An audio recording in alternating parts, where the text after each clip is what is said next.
Hello students, good evening. কেমন আছো সবাই? আশা করছি সবাই ভালো আছো।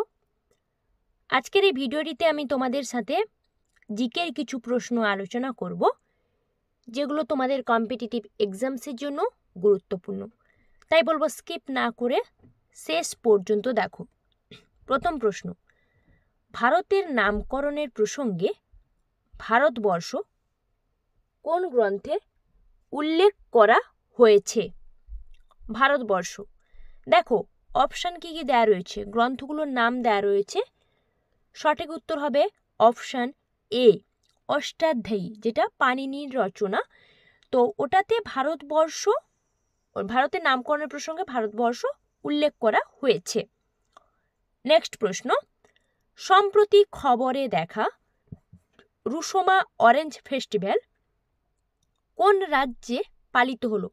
যেটা খবরে দেখানো হয়েছিল একটা ফেস্টিভ্যাল, অরেঞ্জ ফেস্টিভ্যাল, যেটা কোন রাজ্যে? সঠিক উত্তর হবে অপশন বি, নাগাল্যান্ড। এটা সম্ভবত 2 দিন ধরে পালন করা হয়েছিল নাগাল্যান্ড রাজ্যে, যেটা কৃষকদের একটা উৎসব।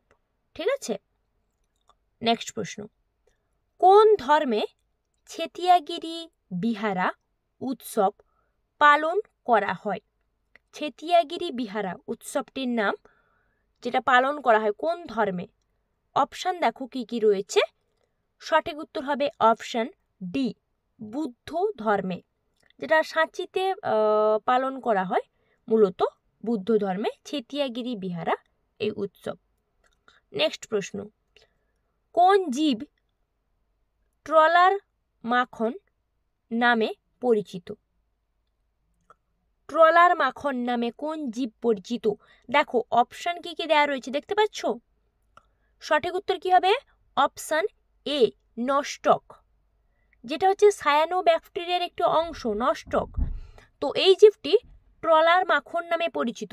আর বাকি এগুলো রয়েছে দেখো, ভলভক্স রয়েছে, পেনিসিলিয়াম রয়েছে, অ্যাগারিকাস রয়েছে, এগুলো সব কিন্তু ইউক্যারিওটিক জীবের মধ্যে পড়ছে। ঠিক আছে, ইউক্যারিওটিক জীব, যেগুলোতে পারমাণবিক ঝিল্লি রয়েছে।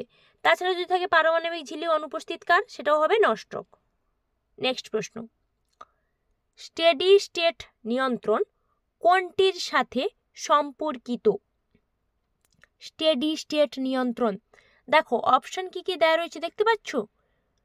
সঠিক উত্তর হবে অপশন সি, মহাবিশ্বের গঠন।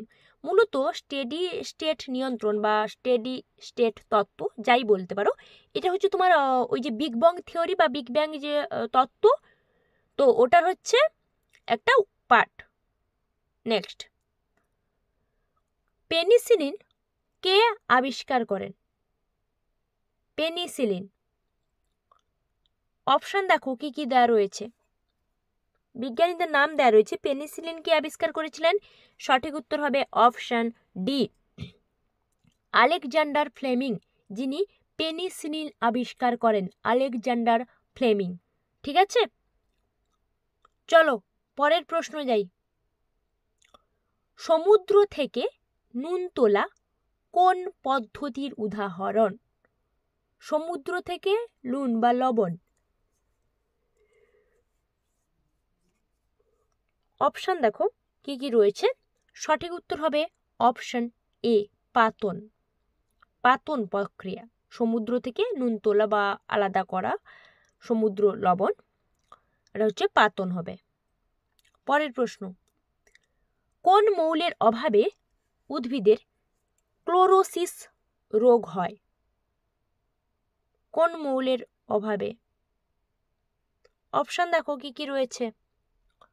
সঠিক উত্তর হবে অপশন বি, ম্যাগনেসিয়াম, যাকে আমরা Mg লিখে প্রকাশ করি, ম্যাগনেসিয়াম, যেটা উদ্ভিদের ক্লোরোসিস রোগের জন্য দায়ী।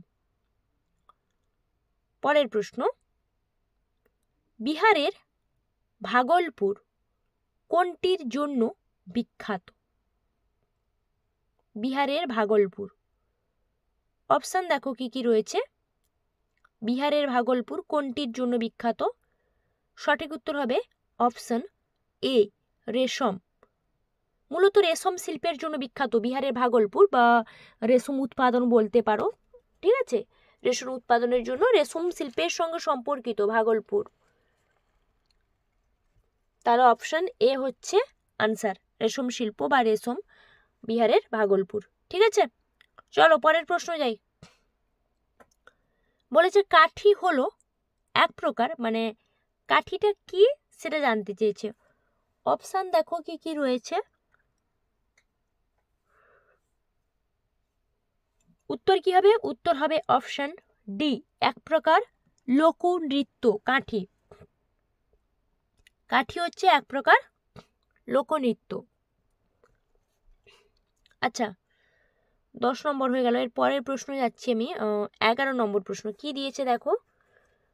বলেছে 2027 সালে ক্রিকেট বিশ্বকাপ কোন দেশে অনুষ্ঠিত হবে?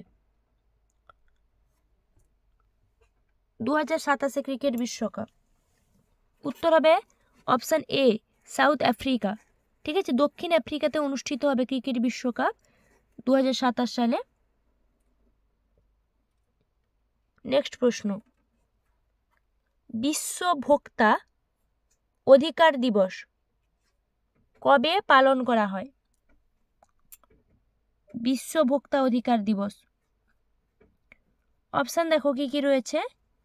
বিশ্ব ভোক্তা অধিকার দিবস কবে? সঠিক উত্তর হবে অপশন এ, 15 মার্চ। এটাকে বলা হচ্ছে ওয়ার্ল্ড কনজিউমার রাইটস ডে। ঠিক আছে, বা বিশ্ব ভোক্তা অধিকার দিবস, যাই বলতে পারো। অনেকে আবার ইংরেজিতে থাকলে বুঝতে পারবে না, world consumer rights day. Next, Jaydev কোন রাজার রাজ্যসভায় পঞ্চরত্নের একজন রত্ন ছিলেন? জয়দেব।